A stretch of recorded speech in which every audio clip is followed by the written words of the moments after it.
Bueno, muchas gracias por la invitación. Ese es el problema de ser siempre el último, ¿no? Que en estos cursos donde hay tantas emociones y se desarrollan los temas con tanto entusiasmo que al final no queda tiempo. Pero vamos a sacar tiempo para este tema tan importante que ha generado controversias, sí, algunas controversias, pero más como esa ansiedad de nuestro entorno eh, de que una experiencia como DoxyPEP funcione, como pasó con PrEP en algún momento, que se esperaba que funciona, está funcionando y está funcionando bastante bien. No tengo conflictos de interés para esta presentación. La hoja de ruta, vamos a hablar un poco de la epidemiología de las ITS, generalidades de Doxypep, esquemas de uso, evidencia de efectividad y distintos escenarios, algunas controversias y más que todo incertidumbres al final y las conclusiones. Entonces, como ya Pablo habló en la anterior presentación, PrEP funciona bastante bien, ¿cierto? Para prevenir el VIH, pero sabemos que estas personas que usan PrEP se generó un fenómeno que se veía venir, que es la compensación de riesgo, que es como esa falsa sensación de que el PrEP lo va a cubrir todo y por lo tanto tenían contactos de riesgo sin protección, y lo que se vio en este estudio de Leitz del 2016 eh, es que para Neisseria gonorrea, clamidia y sífilis, que son las principales CTS, se aumentó el riesgo entre hombres sexo con hombres usando PrEP y hombres sexo con hombres no usando PrEP, donde se aumenta de manera sustancial el riesgo, la incidencia del riesgo, 25.3 veces más riesgo entre los que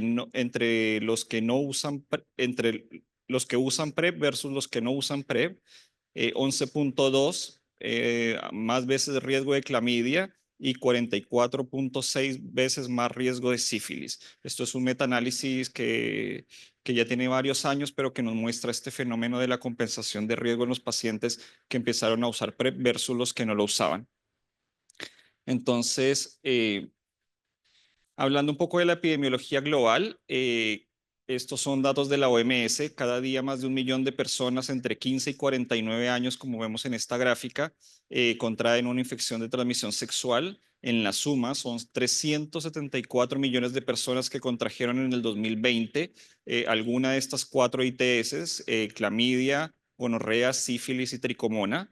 Eh, y unos 8 millones de adultos entre 15 y 49 años contrajeron sífilis, y este es un dato muy importante: cerca de 1.1 millones de embarazadas tenían sífilis en 2022, que causaron complicaciones en más de 390,000 partos. Así que las ITS tienen una carga global muy importante con respecto al, a la salud de las personas y principalmente la salud de la mujer, el binomio, la transmisión fetal de las enfermedades, de las infecciones de transmisión sexual, provocando en algunos casos cánceres, abortos, esterilidad, etcétera.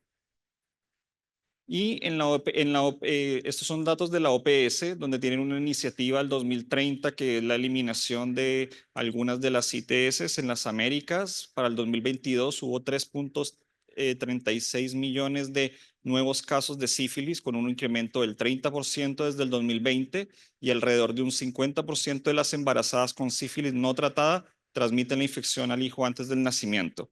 Aquí vemos datos de comparación de las regiones y vemos cómo la región de las Américas tiene este gran flagelo que son las ITS, con una alta prevalencia de clamidia, gonorrea, tricomona y sífilis por encima de regiones como Asia, Europa, y por debajo sí de África, pero vemos que no es menor la carga de ITS que tenemos en las Américas. Esos son los datos de la OPS. En Chile no hay muy buena epidemiología de las ITS. Para gonorrea está el informe epidemiológico que va del 2010 al 2022, donde vemos cómo va la curva en ascenso de gonorrea, luego baja cuando entra pandemia, cuando entra el COVID, y aquí vemos que está de nuevo en ascenso. En el año 2022, que es el último registro, son un poco más de 900 casos de gonorrea. El ISP hace vigilancia de la resistencia en cuanto a los antimicrobianos para gonorrea, y lo que vemos es que hay una muy buena susceptibilidad para ceftriaxona. Se sigue ciprofloxacino, donde vemos que se va perdiendo en el tiempo, ¿cierto? Por el uso indiscriminado de las quinolonas. Acitromicina vemos que va en una curva ascendente también hacia ser no sensible, y vemos cómo penicilina viene mejorando su sensibilidad. Y lo que vemos en la parte de abajo, quiero que noten con respecto a estos, a las columnas naranja, donde vemos que va incrementando la resistencia para penicilina y tetraciclina. No está diferenciado en ese informe epidemiológico qué tanto le corresponde a tetraciclina o qué tanto le corresponde a penicilina, pero si hacemos un análisis de decir que si viene bajando si viene mejorando la susceptibilidad a penicilina, entonces va aumentando la resistencia a tetraciclinas, es algo que hay que ir a preguntarse directamente en los datos epidemiológicos del ISP. Hay otros datos que no, para sífilis no hay muy buenos datos epidemiológicos que estuve buscando, pero en 2022 unas 8.000 personas ha sido con nuevos diagnósticos. Eso viene en aumento, al igual que en todo el mundo. El grupo más afectado de 15 a 29 años, y con respecto a clamidia, en Chile la prevalencia de esta infección oscila entre un 55 y 79 por 1.000 mujeres entre los 15 y 24 años. ¿Y qué pasa a nivel mundial en estas ITS? Ya sabemos que clamidia, neisseria y sífilis son las más prevalentes y con las de mayor incidencia, pero tenemos que saber cuáles son los sitios anatómicos más afectados con respecto a las infecciones de transmisión sexual. Y lo que vemos es, por ejemplo, que en clamidia, la zona anorrectal tiene mucho más incidencia y prevalencia, seguido por la genital y por último la orofaringia, y asimismo para Neisseria gonorrea. Y esto tiene que ver mucho con que afecta principalmente a las poblaciones más susceptibles de manera desproporcionada. En cuanto a las profilaxis de la ITS, se necesitan nuevos enfoques para abordar esta epidemia para las poblaciones más afectadas desproporcionalmente, como ya lo dije. No existen vacunas, existen algunas quimioprofilaxis que se han usado, especialmente para sífilis. Estas infecciones afectan de manera desproporcionada principalmente a estos grupos, que son principalmente a los que vamos a ver con los estudios que les voy a mostrar a continuación, que son hombres sexo con hombre, los bisexuales y las mujeres transgénero, que es donde ha tenido mayor impacto el doxipep. Y hay 3 ensayos controlados aleatorios grandes que demostraron que doxiciclina 200 miligramos tomados dentro de las 72 horas posteriores al sexo reducen las infecciones por sífilis y clamidia en un 70% aproximadamente, y las infecciones por gonorrea en un 50%. Vamos a que conozcan un poco las generalidades del PEP. El PEP es la profilaxis post-exposición, o sea, que implica tomar un medicamento para prevenir la infección. Es una forma de quimioprofilaxis que es distinta a la profilaxis del PrEP, que implica tomar el medicamento antes de la exposición.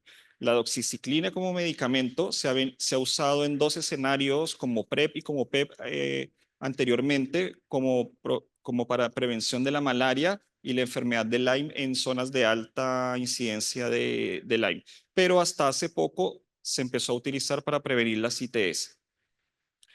La doxiciclina, esto va a parecer muy básico, pero es muy importante recordarlo en estas charlas de entrenamiento, porque las guías actualmente que están sugiriendo PEP sugieren que hay que decirle estos datos a los pacientes. O sea, son cosas que hay que recalcarles a los pacientes que les vamos a recetar doxipep. Por eso se los estoy indicando, que se absorbe y se tolera bien con una vida media de aproximadamente unas 12 horas. Hay que conocer los efectos adversos de la doxiciclina y decírselos a las personas que vamos a tratar, como son la fotosensibilidad. Por eso los pacientes que toman doxiciclina hay que decirles que tienen que aplicarse en buen protector solar y tratar de no exponerse mucho al sol. y tienen síntomas gastrointestinales como la gastritis o las úlceras esofágicas. Por eso es muy importante la toma, que lo vamos a ver más adelante, de cómo se administra, ya porque el paciente tiene que tomarlo con abundante agua y permanecer de pie durante aproximadamente media hora para que no haya reflujo del ácido. Y que la mayoría de los efectos adversos se resuelven con interrupción del medicamento.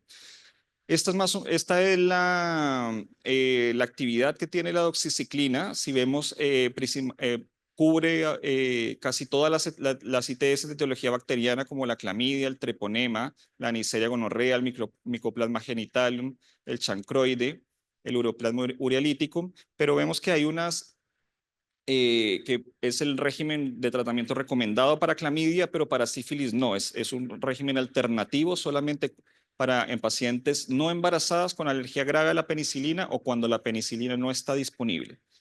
No es un tratamiento recomendado para la gonorrea por lo que estamos viendo del aumento de la resistencia, pero en Estados Unidos se ha visto que hay una eficacia, por lo que vamos a ver en los estudios, que hay una eficacia que es aceptable para poder tratar la gonorrea.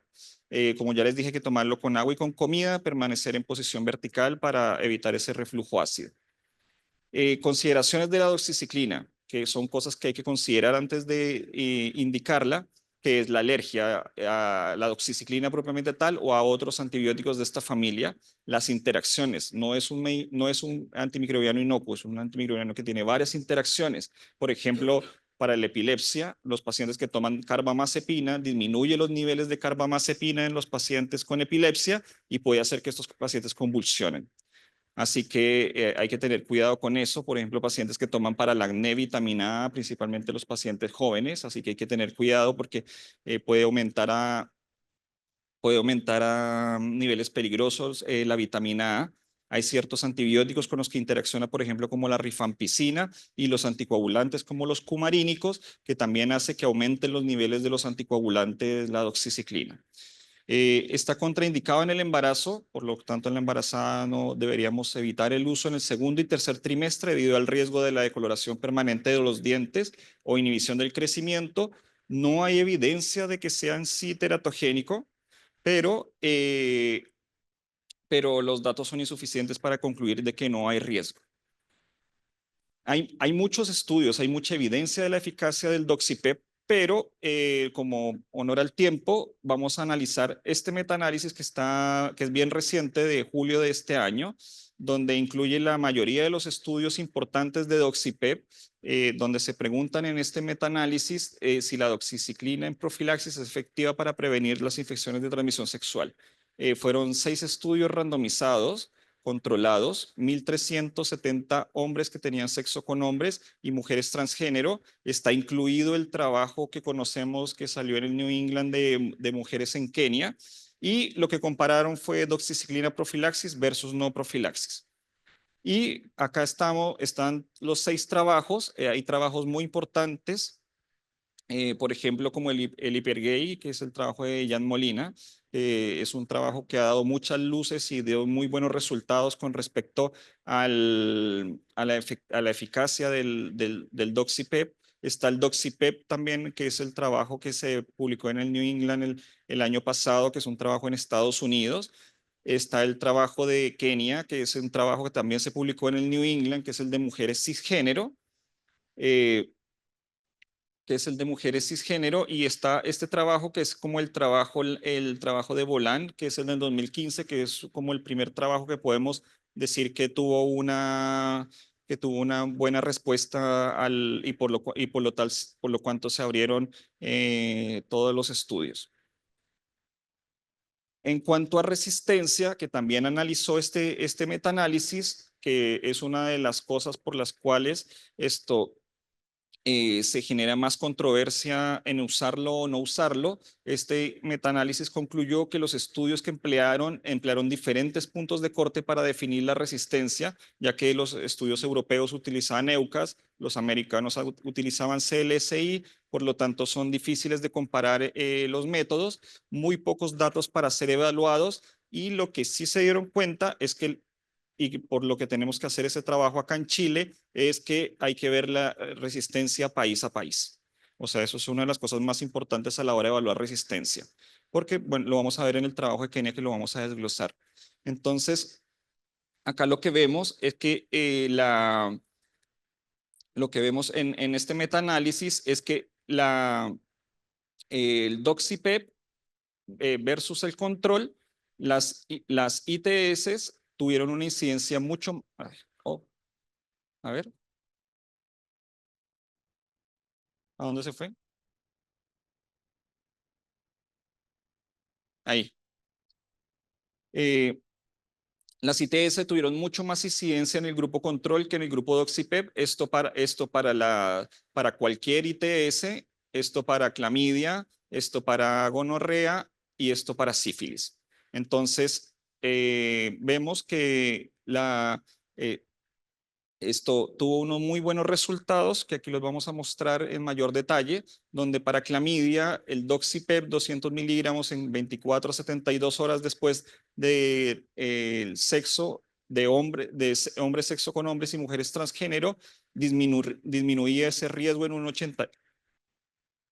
en un 81% para clamidia, 77% para sífilis y 45% para gonorrea. O sea, son unos números muy buenos que demuestran efectividad del doxipep en estos escenarios. Entonces, ellos concluyen dentro del metaanálisis que tiene una reducción significativa para estas ITS y por lo tanto, si bien para la gonorrea no lo es tanto, depende mucho del lugar de donde se produzca, se haga el doxipep. Y esto lo vamos a ver, vamos a desglosar dos estudios principalmente, que este es el estudio de doxipep que se publicó el año pasado, que son 501 pacientes, en los cuales se randomizaron eran pacientes que tomaban PrEP y pacientes que vivían con VIH y les dieron doxipep. Entonces, lo que querían saber es la efectividad y la seguridad de doxipep y ver cuánto tiempo pasaba hasta hacer la primera ITS. Y lo que se vio en el análisis primario con un valor estadísticamente significativo es que el riesgo relativo era mucho menor para doxiciclina versus el cuidado estándar. Entonces, esto para la corte de PrEP y esto para la corte de los pacientes para las personas viviendo con VIH. Y acá lo vemos en los gráficos, donde en el transcurso del tiempo, no necesita explicarse mucho. Estos son los pacientes del grupo de oxiciclina y este es el estándar CAIR, iban ascendiendo en la curva con una probabilidad acumulada de tener una primera ITS en el tiempo y con una probabilidad mucho más baja para el grupo que estaba en doxipep. Para el grupo de PrEP bajó 21.2 puntos porcentuales, esto es bastante, y para los pacientes con VIH 18.7 puntos porcentuales. Entonces, para la corte de PrEP, en porcentaje, para clamidia disminuyó en un 88%, para gonorrea en un 55%, en faringe, uretra y recto, y para sífilis en un 87%. Y vemos que la corte de los pacientes viviendo con VIH no es diferente. Clamidia 74% menos, gonorrea 57% y sífilis un 77%. Fue tan buena la respuesta en este estudio que cercano a los 8 meses, en mayo de 2022, se recomendó levantar el estudio el ciego y darle doxipep a todos. Y en cuanto a la resistencia, que esto es lo que tenemos que analizar un poco más, es que los números eran muy escasos de resistencia, pero lo que sí se vio es que con respecto al estándar CAIR había un poco más de resistencia en doxiciclina y que esa tendencia fuera al alza. Así que esa es la preocupación de las comunidades científicas de que se pueda inducir una resistencia. Efectos adversos fueron de leve a moderado, grado 3, no hubo ningún efecto adverso grave a la doxiciclina y este hallazgo de este estudio respalda el uso para en hombres sexo con hombres y este es el otro trabajo, que este es en verdad como la desilusión un poco de los trabajos de doxipep, ¿cierto? Que es el trabajo hecho en mujeres, que se esperaba que diera unos buenos resultados, donde también se randomizaron mujeres, esto fue en Kenia, 449 mujeres entre los 18 y 30 años, se randomizaron a Doxy-PEP versus el Standard Care para ver la eficacia primaria y la incidencia de infección en clamidia, Neisseria y sífilis.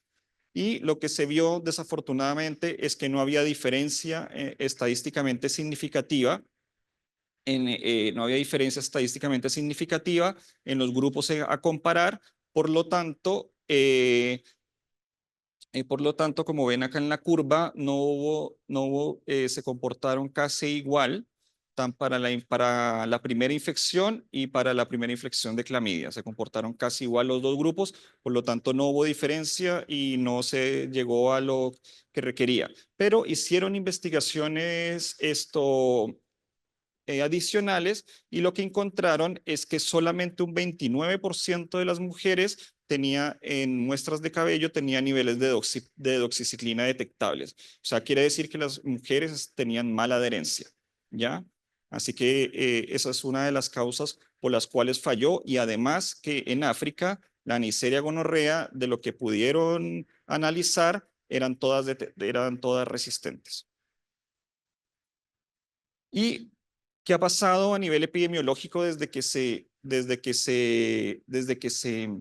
comenzó a implementar el PrEP? Esto fue algo publicado en CROI de este año, donde Madeleine Sakaran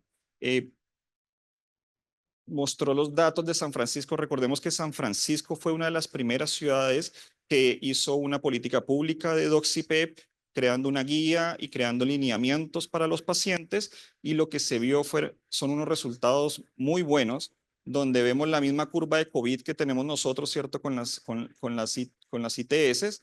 Luego viene un aumento sostenido, un periodo pre-Doxy-PEP, donde se daba pero sin ningún lineamiento, y aquí vemos cómo baja la curva epidemiológica, y cuando se instaura Doxy-PEP de manera sistemática, miren las curvas tan importantes de cómo baja infecciones por clamidia y sífilis precoz. No así para gonorrea, ¿ah? No así para gonorrea, pero sí para clamidia y sífilis precoz.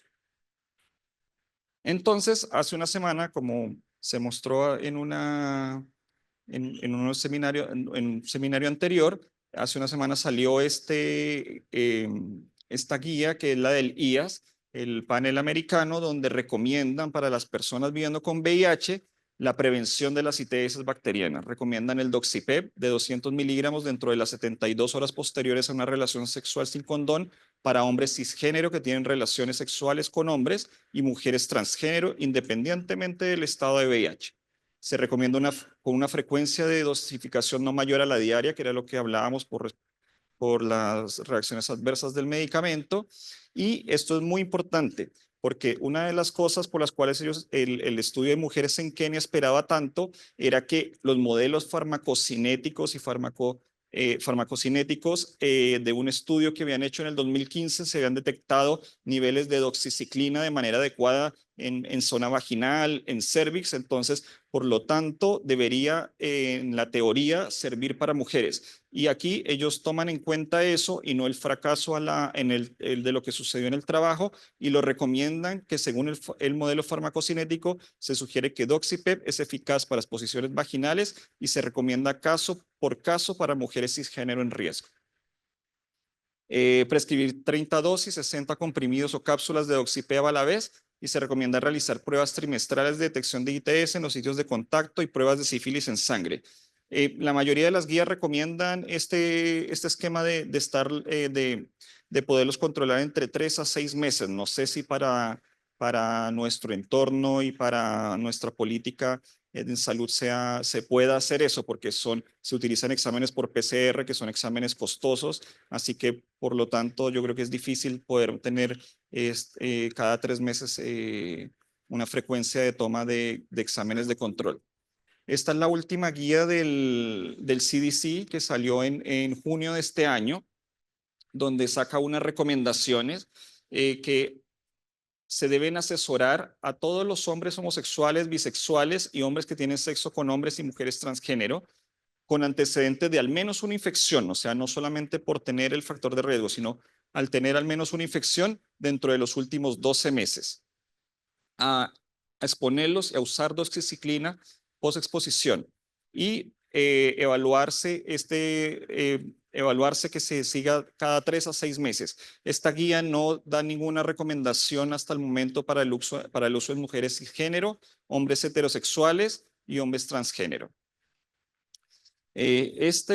Acá también habla sobre la visita inicial, lo que tenemos que hacer también adicionalmente, por ejemplo, como el análisis de los beneficios y los posibles daños de la PEP, hablarles a los pacientes sobre los efectos adversos, como la fotosensibilidad, la esofagitis que ya hablamos, mitigar los posibles efectos secundarios, eh, mejorar la toma de la doxiciclina, la adherencia de la toma de la doxiciclina, ya porque ya sabemos en los estudios que la mala adherencia hace que falle el doxipep, y saber que la doxiciclina interactúa con otros medicamentos y proporcionar siempre las dosis suficientes para que el paciente pueda llevar a cabo el control adecuado de su doxipep. En las visitas de seguimiento, siempre fomentar la vinculación con la atención VIH, evaluar los efectos secundarios, proporcionar siempre asesoramiento, y realizar siempre pruebas adicionales de hepatitis B y C, vacunar contra la hepatitis B si es susceptible, administrar otras vacunas según corresponda. Así que, y hacerle mezclar el PrEP con el doxipep dentro de la atención. Estuve investigando en otras sociedades, en otros grupos de trabajo a nivel internacional, qué opinaban. Y por ejemplo, acá el Reino Unido, esto lo tiene publicado en su página. Ellos actualmente están trabajando en formular una guía, incluirlo en su programa de salud, pero hasta el momento ellos no está disponible en el Reino Unido en el sistema de salud, pero ellos saben que 1 de cada 9 hombres homosexuales y bisexuales ya están usando doxipep.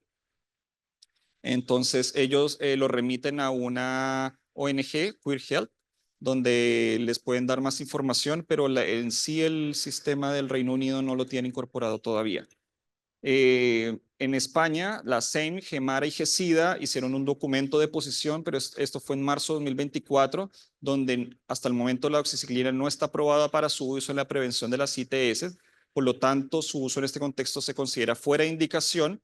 Para ellos es muy preocupante la resistencia, porque lo estuvieron analizando más que todo desde el punto de vista microbiológico, por lo tanto, que no debiera usarse de manera sistemática. Está la guía australiana, donde ellos también consideran que doxipep debería usarse caso a caso, ¿cierto? En hombres sexo con hombres y en mujeres transgénero que están en riesgo de ITS y que tienen un beneficio secundario a otras ITS. Y está en la guía alemana, ¿cierto? Que salió el año pasado en septiembre, donde ellos también hacen dudas con respecto a las implicaciones de una implementación amplia con doxiciclina. Tienen también estos mismos reparos sobre la resistencia antimicrobiana, y algo muy importante también que se presentó un trabajo en CROI, que no lo traje por tiempo, que es el cambio del microbioma, ya que el uso prolongado y la exposición prolongada de doxiciclina puede cambiar el microbioma, y eso todavía no se ha analizado. Así que los alemanes consideran, que me pareció bastante adecuado considerarlo caso a caso, ¿cierto? Según estos criterios, donde hay unos criterios que son necesarios, unos criterios que son adicionales, y evaluar siempre el riesgo de la participación, por ejemplo, en sexo en grupos, múltiples parejas sexuales, o sea, que tengan un riesgo elevado. Y pensando en la implementación, ¿cierto? Porque yo también estoy de acuerdo en que debería implementarse siempre el paso a paso, ¿cierto? Y sabemos que tiene una efectividad demostrada, sabemos que tiene efectividad demostrada para poblaciones específicas, sabemos que tiene efectividad demostrada para enfermedades específicas. Siempre hay algunas preocupaciones, como por ejemplo la resistencia, y que si se llega a implementar vamos a poder mantener esta alta demanda potencial. Ya, por ejemplo, como nos ocurre a veces en el VIH con el cotrimoxazol forte, ¿cierto? Que pueda llegar a agotar stock. Y esto fue una encuesta, ¿cierto? Agradecimiento aquí a la doctora López, que la organizamos, porque no hay datos en Chile sí publicados de de si se está usando, si no se está usando el doxypep, y se preguntó a nivel Chile con los infectólogos, con los grupos que manejamos, y tuvimos 31 respuestas en todo Chile de si han indicado doxypep o no, y lo que vemos es que un poco más de la mitad sí lo ha indicado. Sabemos que sí dónde se ha indicado, principalmente en el sistema privado, pero también en el sistema público de manera no menor. Y lo más importante que sacamos acá es que la mayoría, el 96%, le preocupa la resistencia que puede aparecer a la doxiciclina. Así que esta es una pequeña encuesta que se hizo para esta presentación. Y para terminar, son pocos los estudios que se están cursando en estos momentos con doxiciclina. También hice una investigación rápida en el Clinical Trials, donde vemos que hay muy pocos estudios, y de los estudios que estuve evaluando, ninguno es orientado hacia la parte de la resistencia a la doxiciclina. Así que ahí yo creo que hay un trabajo que hacer, ¿cierto? Evaluar esta parte de la resistencia a la doxiciclina, porque sabemos que la eficacia está demostrada, pero por lo que nosotros vemos en nuestra epidemiología local de la gonorrea, todavía tiene cierta susceptibilidad a la doxiciclina, y por lo tanto tenemos que cuidarlo. Eso, muchas gracias.